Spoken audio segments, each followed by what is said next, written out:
Bonjour à toutes et à tous, je m'appelle Marie Lefort et j'ai un podcast qui s'appelle Les Voix de la photo, qui donne la parole aux professionnels du milieu de la photo et de l'image.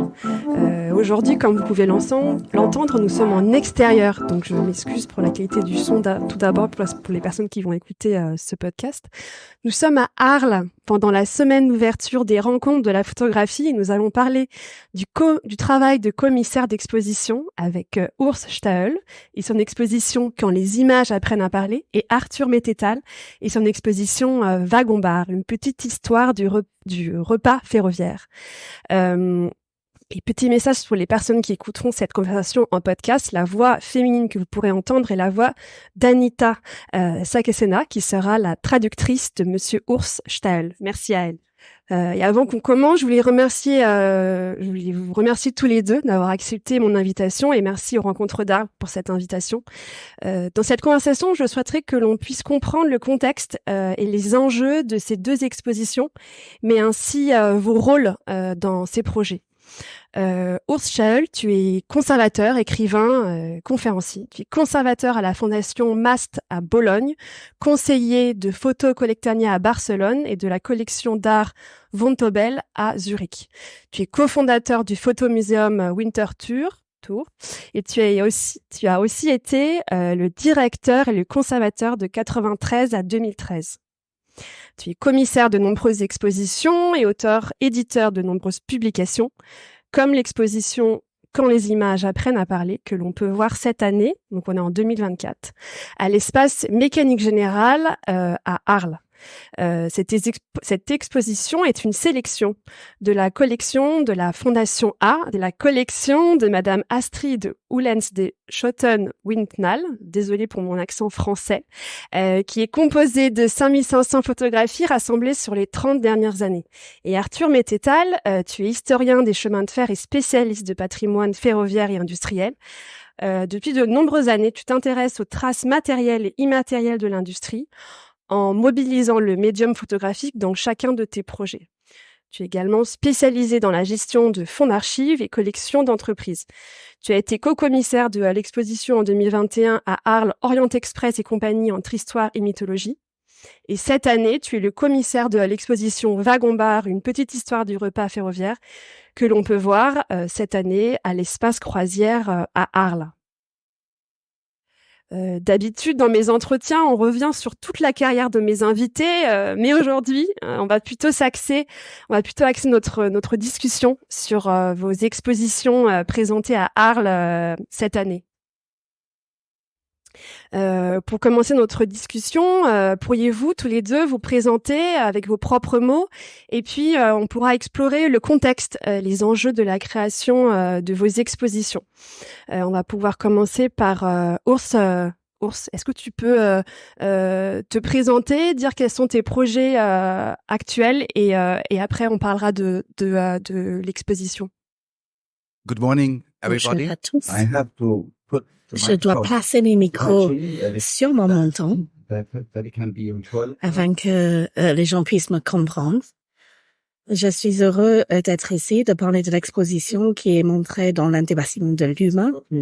Je travaillais sur cette exposition depuis presque un an.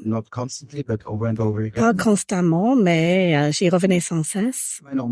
Mais ce n'est pas mon travail normal. Depuis 10 ans, je travaille pour la Fondation MAS à Bologne. C'est une nouvelle fondation qui a été fondée en 2013 et donc plus ou moins il y a 11 ans et qui est dédiée à l'industrie, la technologie et le travail puisque c'est la fondation d'un grand ensemble industriel qui est composé de 21 entreprises. Donc l'industrie en Bologne, cette région d'Italie du Nord est connue depuis 100 ans pour la production des machines manufactures. Et donc, on a Ferrari, Ducati, Lamborghini qui se trouvent encore là à Bologne. Et il y a bien d'autres entreprises également. Puisqu'il s'agit d'une fondation de cet ensemble industriel, je pense qu'il est intéressant de dire quelques mots là-dessus. Le propriétaire a une idée sociale forte autour de cet ensemble industriel. Elle dit en public, il n'y a aucune entreprise de cette entreprise qui ne peut gagner de l'argent sans les ouvriers, sans le public. On connaît les ouvriers, mais le public est peut-être moins flagrant. Mais dès qu'on ouvre la porte du garage et que l'on sort la voiture, vous roulez sur les routes publiques. Donc, elle a fondé la Fondation Mass afin de rendre 50% aux ouvriers et 50% au public. Pour les ouvriers, c'est que l'entreprise qui est derrière, c'est l'usine de son père qui a perpétué l'industrie depuis 100 ans. Il y a 1500 ouvriers qui mangent tous les jours gratuitement dans cette fondation. Ils ont une crèche pour les enfants, des écoles, ils sont vraiment traités d'une manière sociale que l'on ne voit plus dans le monde capitaliste actuel. Et de l'autre côté, il y a des espaces d'exposition et il y a un auditorium, il y a beaucoup de débats, beaucoup de films, beaucoup d'échanges. Et en 2013, au mois d'octobre, j'ai commencé avec la première exposition qui s'appelait Le Monde industriel pour explorer l'idée de la photographie industrielle qui accompagne le monde industriel. Et depuis lors, nous avons eu 30 expositions. Et dans ce contexte, la dernière qui est en place maintenant, c'est une exposition vidéo dont le titre et vertige sur les changements rapides au sein de notre société.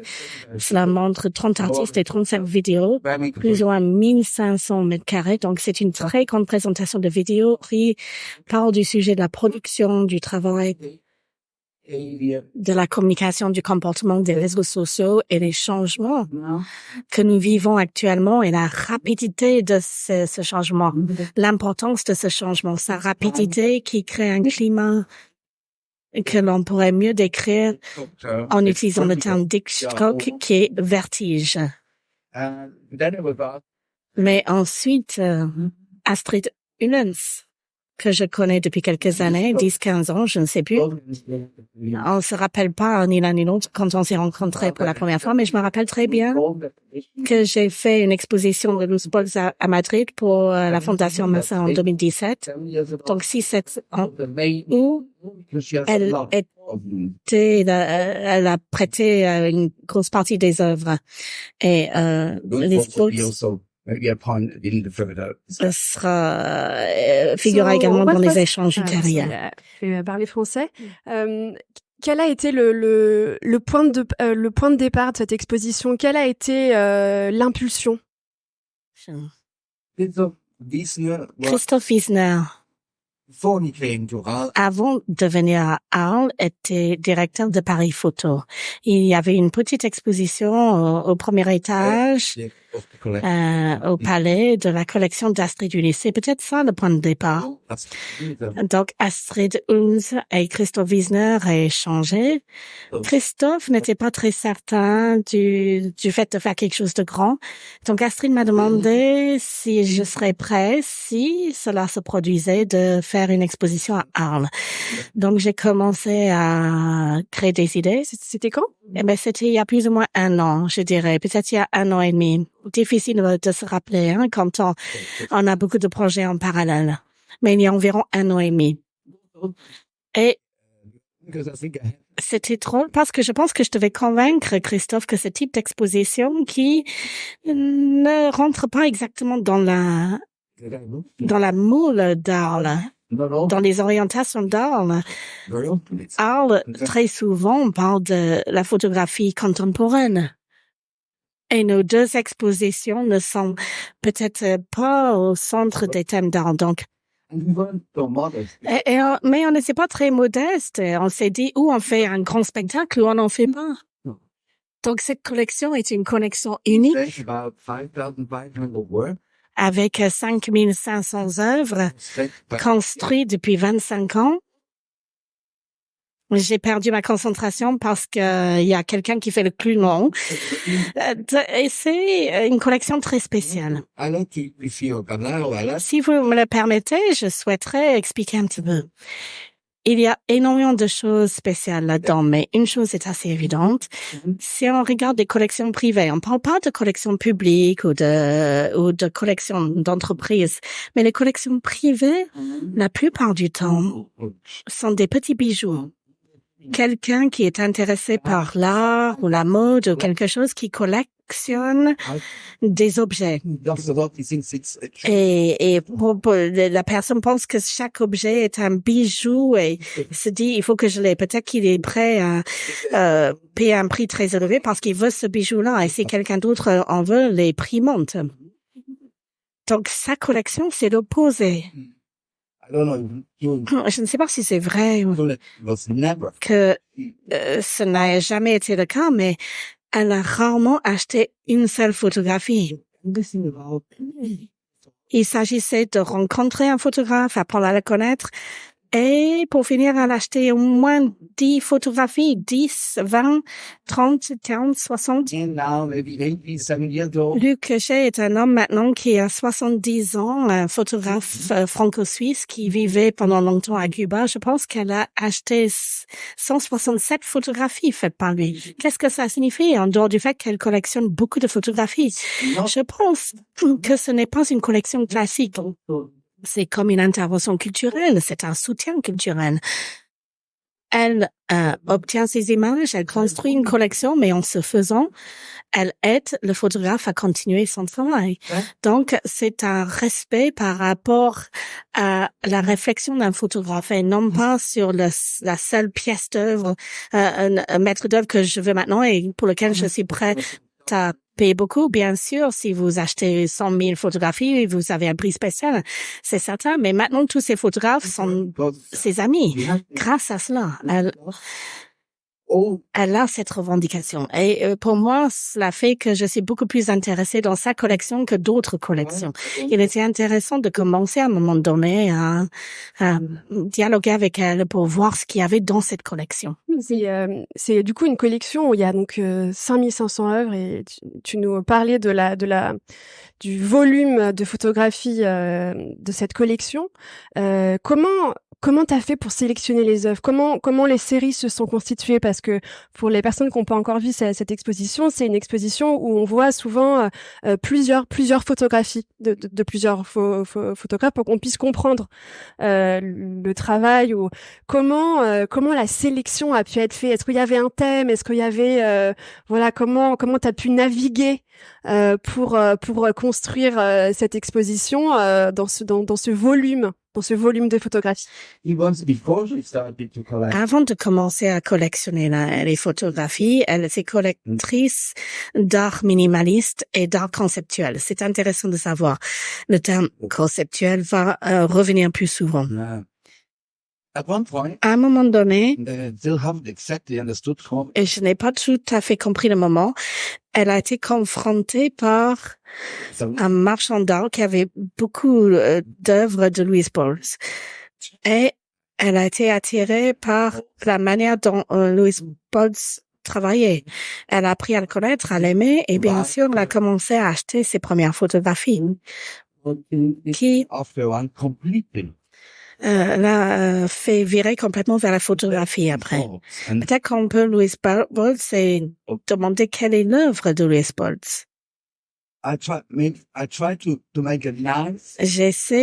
J'espère faire une belle comparaison. Vous connaissez tous cette belle photographie américaine du changement du 19e siècle vers le 20e siècle. Cette photographie de paysage. On regarde le parc de Yosemite, ce beau paysage, ces belles photographies et tirages. C'est super important pour l'histoire de la photographie américaine. Et dans les années 50, les théoriciens ont dit qu'ils traitaient les paysages comme Dieu. C'était une photographie naturalisée religieuse qui montrait la beauté le paysage, c'était d'une incroyable beauté et donc représentait Dieu. Et la ville représentait le diable, le côté obscur. Cette comparaison a continué et peut-être le dernier grand héros de cette photographie est Anne Samset. Donc, elle vivait dans les 70, mais ces photographies datent des années 40, 50 et 60. Maintenant, au début des années 70, nous avons les photographes aux États-Unis. Louis Boltz en fait partie. Peut-être qu'il est à la tête, qui s'appelait les nouvelles topographies à travers les expositions. Quel était le changement crucial? Et pour donner un bel exemple, pour le montrer visuellement, on se met dans le paysage, on regarde dans le paysage et on adore le paysage comme si on était en adoration devant une peinture. Ce n'est pas l'adoration de l'argent, mais de la nature. Et ensuite, on retourne, on fait 180 degrés, on regarde dans les banlieues des villes derrière et on commence à se rendre compte que ce paysage est connecté à la banlieue. Donc, nous sommes dans un réseau de villes et de banlieues grandissantes et il a commencé à se focaliser sur les villes grandissantes, sur les banlieues et la manière dont elles sont construites et ce que cela signifie. Le travail de Louis Boltz, les nouveaux parcs industriels près de Irvine, Maryland, que l'on montre ici, Park City. Il a photographié la construction de Park City. Cette ville qui a été créée à partir du désert des montagnes et qui est maintenant une station de ski, il a photographié depuis le début, presque jusqu'à la fin. Et donc, c'est un reportage sur le vrai monde et non plus le monde idéalisé. Et dans ce moment, la photographie commence à changer. On ne regarde plus la photographie comme un reportage sur des belles choses, mais on commence à l'employer comme un langage pour décrire notre réalité. Je pourrais rentrer dans des questions philosophiques, le structuralisme dans les années 60, la linguistication de la photographie. Donc, on parle d'une langue régionale, d'un langage régional. Louis Boltz a développé beaucoup de séries et Park City, c'est 88 images. C'est une photographie qui ne cherche pas à faire une belle photographie, mais créer des phrases, des vues structurelles, des blocs et des nuages qui parlent de la réalité. Depuis les années 70 jusqu'aux années 2000, ça a changé déjà un petit peu, mais c'est l'époque de ce type de photographie conceptuelle qui menait le développement de la photographie. Donc, on a non seulement Louis Boltz, mais on a Robert Adams, Henri Wessel, et Sultan Mandel avec une pièce qui parle du début de la population et comment on approprie les images d'une archive et on fait pas ses propres images, mais on collectionne les images et à partir de cela, on crée une œuvre. On a Duché qui traite la photographie en Californie d'une manière amateur et industrielle, qui ne le considère pas comme de l'art, mais comme un langage visuel important. Le terme visuel de discours visuel est sans doute un terme approprié pour expliquer cela. Donc, tout dans cette collection ne va pas dans ce sens-là, mais je dirais 70 à 80%. C'est la meilleure collection que je connais du monde qui présente ce type de photographie. Et la qualité est très grande, il y a beaucoup de matériel. Et donc, j'ai commencé à souligner cela et à construire ce choix de 40-45 photographes autour de cette manière conceptuelle d'employer la photographie. Un travail collectif. C'est un travail d'une année, parfois souvent même plus. Quelles sont les personnes avec qui tu as pu collaborer sur ce projet? Moi, j'aime bien parfois comprendre aussi de façon assez pratique quels sont les métiers qui ont pu intervenir avec toi sur ce projet. Du monde, j'imagine. Eh bien, c'est une question intéressante.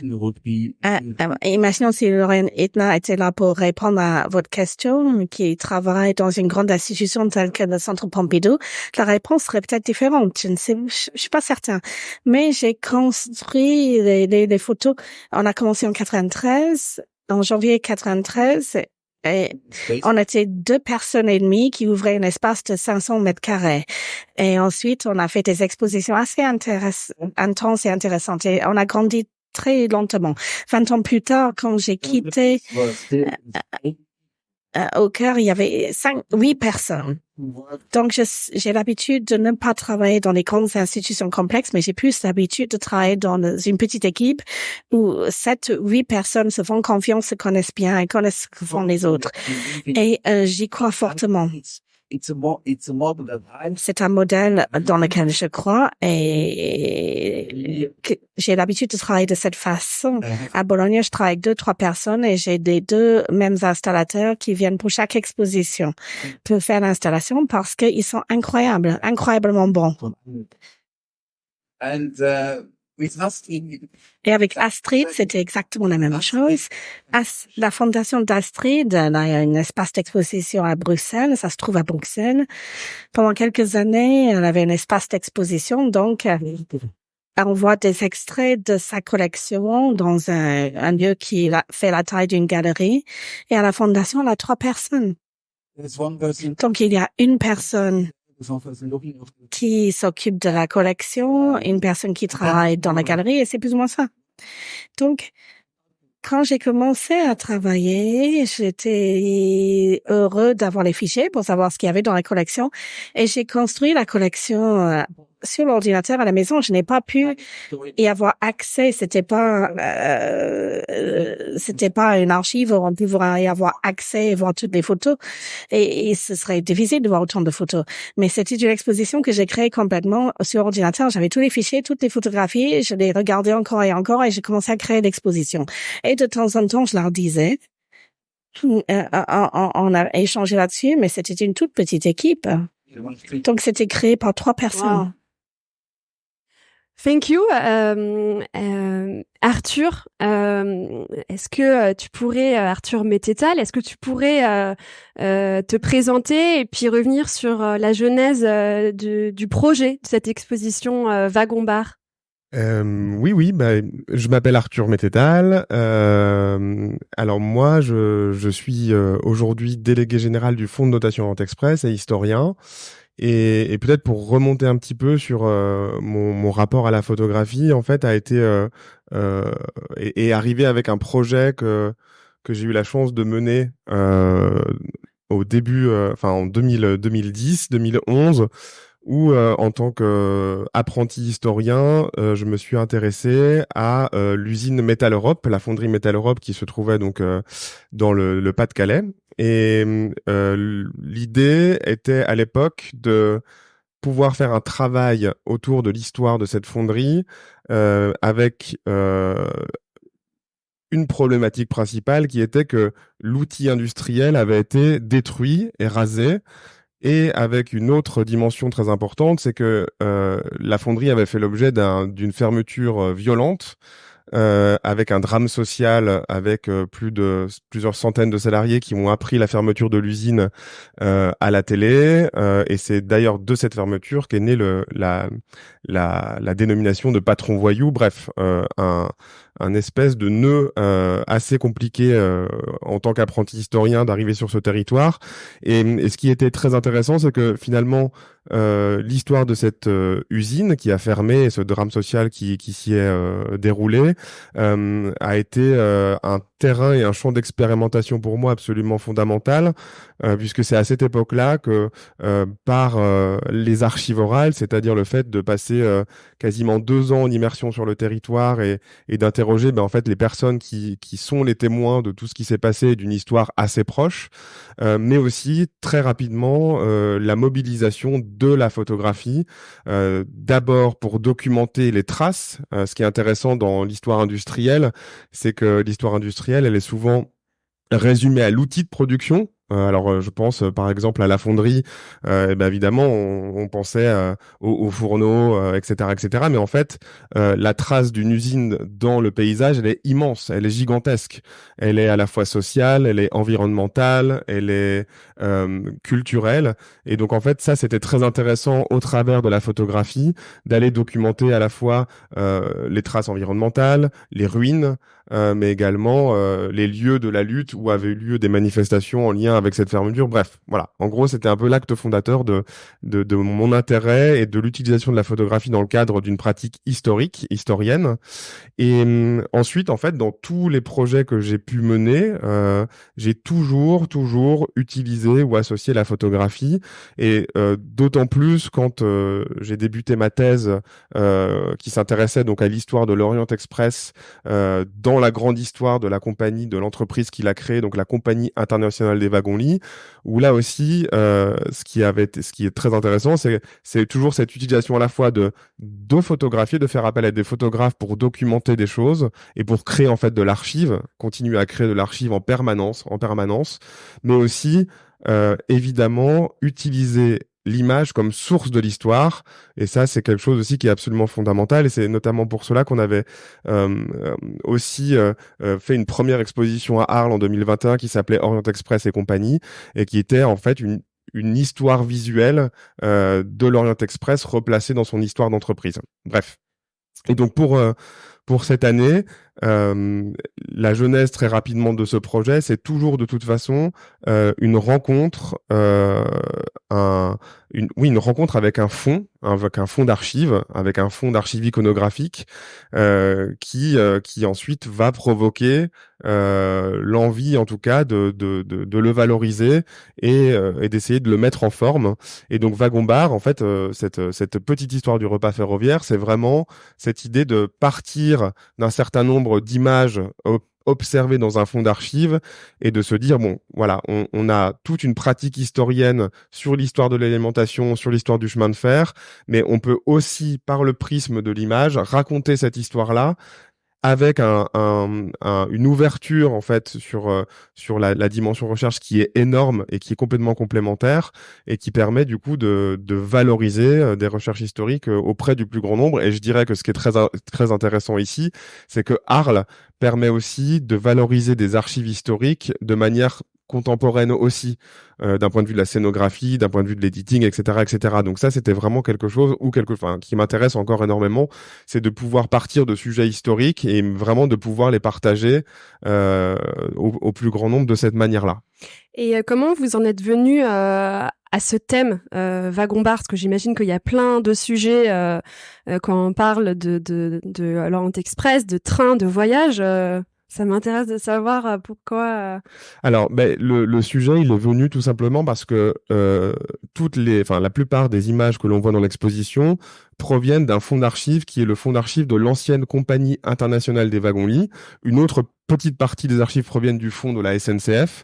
Mais il faut savoir que cette Compagnie internationale des wagons-lits, elle a une histoire absolument extraordinaire et riche et qui donc se traduit par un fonds exceptionnel iconographique aussi.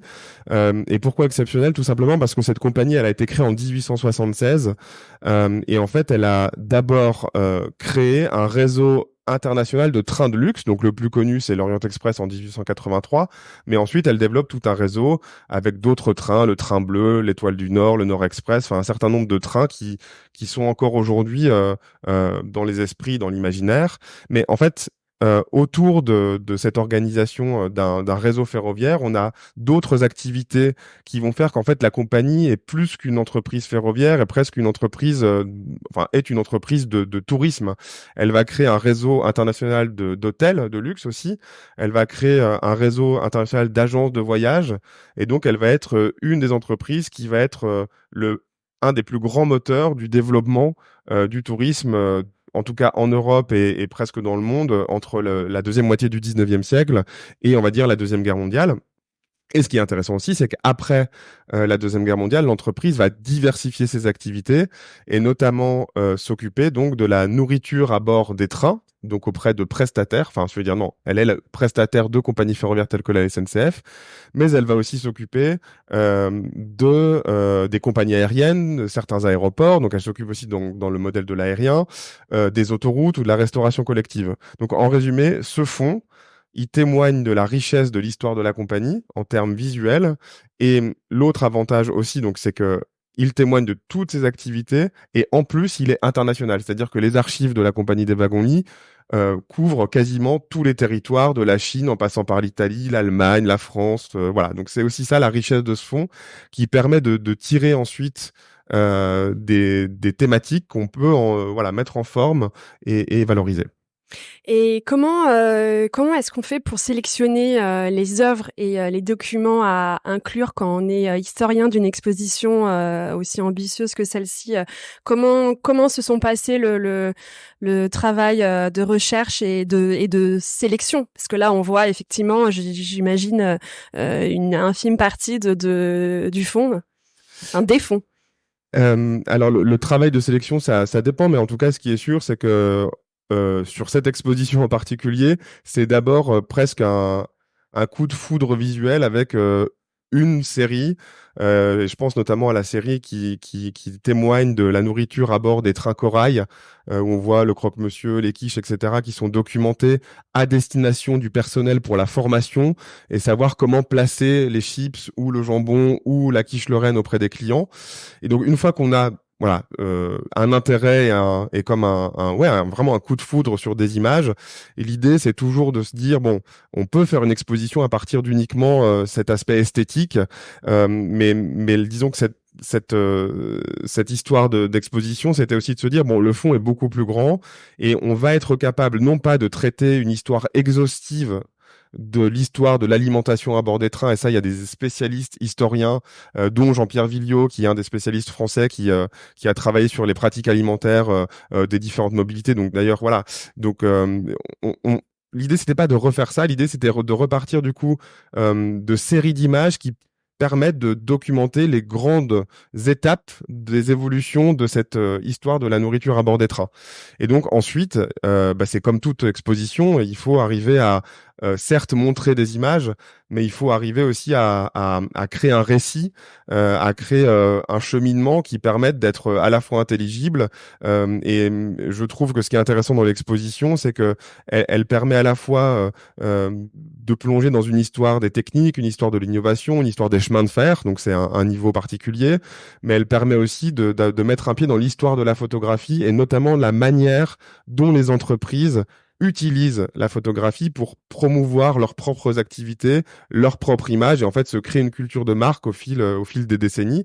Et voilà, donc c'est un peu pour moi le défi du montage d'une telle exposition, c'est d'arriver à jouer sur ces différentes échelles, ces différents niveaux de lecture. Et ce qui est vraiment passionnant pour le coup, c'est de réfléchir à ça et de voir comment on peut le mettre en forme. Et quelles sont les personnes avec qui tu as pu collaborer sur ce projet? Quelles sont les personnes qui sont qui ont travaillé avec toi? Alors, sur le fonds de dotation en tant que tel, moi, je suis tout seul. Donc, c'est un peu à l'image de ce que disait Urs, le côté aussi solitaire, qui est aussi un avantage, mais aussi parfois un inconvénient. Et après, c'est vraiment à la fois pour le livre et pour l'exposition, c'est vraiment l'agrégation de savoir-faire, de compétences qui permettent de monter ces projets. Et donc ça part de la compétence de recherche, d'histoire, et ensuite on va chercher des compétences évidemment à la fois du côté de l'édition, de l'éditeur, donc là les éditions textuelles sur la question du graphisme, la question de l'organisation, du récit, de la mise en forme, de la photogravure, enfin voilà des choses qui sont très liées donc à l'édition. Et ensuite côté exposition, l'exposition. Donc là, c'est avec les rencontres d'art qui sont coproducteurs de l'exposition. C'est tous les métiers qui tournent autour de l'exposition. Et là, je salue vraiment le talent des équipes des rencontres d'art sur la production. Et en fait, c'est même plus que la production. C'est bien une coproduction et c'est presque déjà du co-commissariat.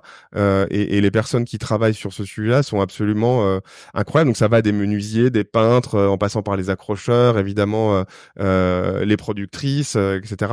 Donc c'est tout cet ensemble. En tout cas, voilà, moi dans ma pratique d'historien, je n'ai pas ces compétences. Clairement, je n'ai pas ces savoir-faire. Et ce que j'ai trouvé magique, et comme à chaque fois dans des projets comme ça, c'est de pouvoir juste agréger autour de la table des savoir-faire, des compétences qui travaillent ensemble et qui permettent, voilà, des résultats qui sont tout à fait, enfin, moi je trouve magnifiques et presque magiques. Et combien de temps ce projet, enfin, comment dire, combien de temps il a pris pour être réalisé depuis l'idée où vous vous êtes dit effectivement on aurait peut-être une thématique, quelque chose à dire, jusqu'à début juillet 2024.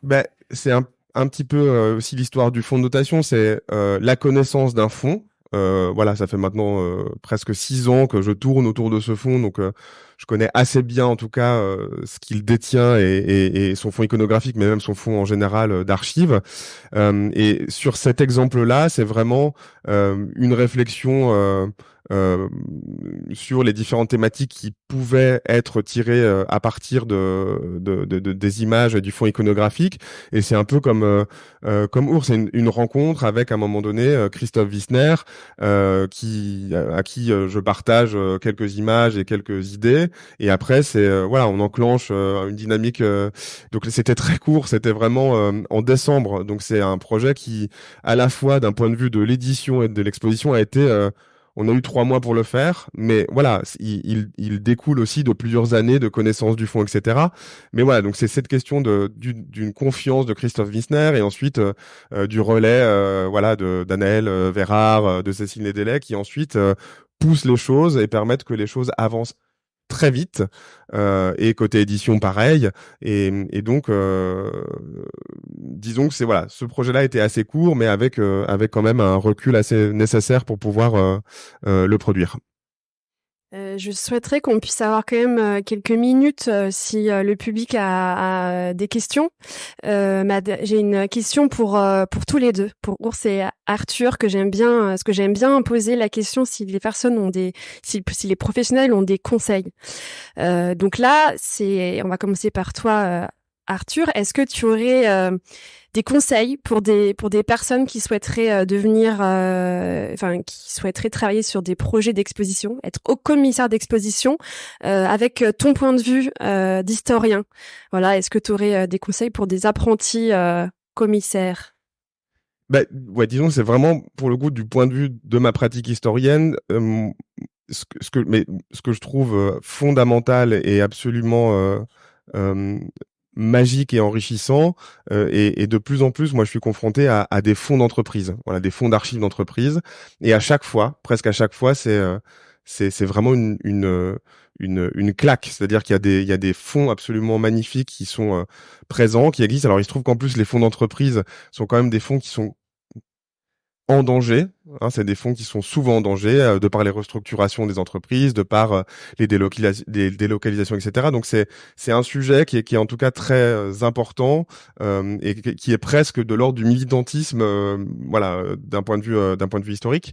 Et donc mon conseil, il est simple, c'est de dire, dans une pratique historienne, mais ça c'est aussi un peu ma formation à l'EHESS, c'est de dire ne restons pas, enfin ne restons pas dans les archives papier classique, mais utilisons l'image comme source de l'histoire absolument fondamentale. Mais voilà, je parle de l'image, c'est aussi aller sur le terrain, voilà, faire de l'histoire presque totale et en élargissant au maximum les sources de l'histoire. Ça, c'est vraiment en tout cas le conseil moi que je m'applique, et à l'intérieur duquel la photographie a une place centrale. Et j'ajouterais aussi que la photographie et l'image est vraiment vraiment un des moyens les plus efficaces et sans perdre de sens de valoriser l'histoire. C'est-à-dire que voilà, cette histoire de la nourriture ferroviaire, visuellement, elle est magnifique et elle permet de valoriser une histoire plus académique, on va dire. Je souhaiterais rebondir sur ce que vous avez dit, Arthur. Et non pas parler de l'exposition que nous avons montrée ici, parce qu'il s'agit d'une collection unique. Donc, qui soulève des questions uniques également. Mais ce que j'aimerais dire maintenant, c'est que nous avons souvent l'idée qu'il y a une histoire de la photographie. En fait, il y a de nombreuses histoires de la photographie. Et il y a quelque chose comme une histoire oubliée de la photographie, puisque c'est parallèle à l'histoire de l'industrialisation. 50% de nos vies représente le monde de la production dans lequel on vit, et le monde de la production où nous créons tout afin que nous puissions avoir une maison, gagner notre vie, profiter de nos vies. Et donc, dès le départ, l'industrie a utilisé la photographie comme médium.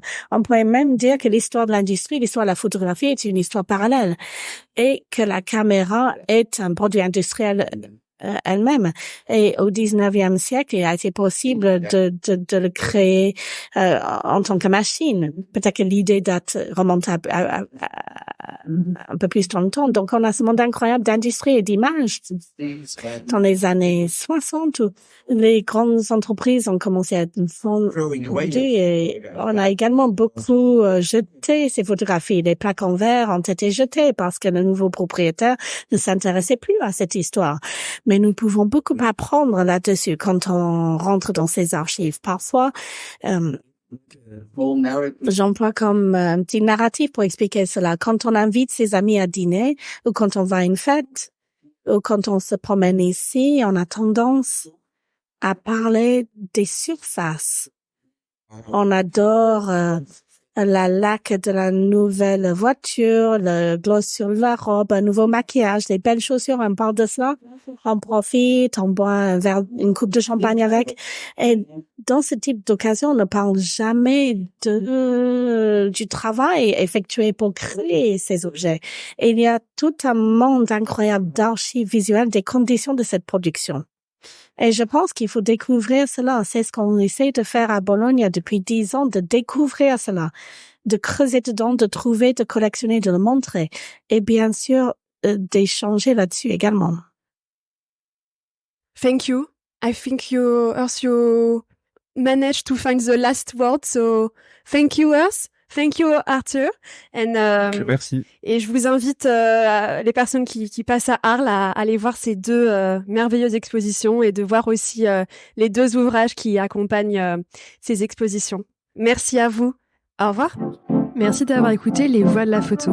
En note de cet épisode, vous pouvez retrouver un lien d'inscription pour recevoir la newsletter des Voix de la photo. Tous les 15 jours, vous recevrez le résumé du dernier épisode, des contenus exclusifs, mes recommandations de lecture, d'exposition ou de conférences, et même parfois des cadeaux. Aussi, pour m'aider à faire connaître le podcast à plus de monde, je vous invite à laisser un commentaire et 5 étoiles sur Apple Podcasts et Spotify. Si vous voulez me faire part de vos remarques, m'indiquer des personnes que vous souhaitez entendre ou en savoir plus, vous pouvez me suivre sur mes réseaux sociaux, sur Instagram, LinkedIn et Facebook. À très bientôt!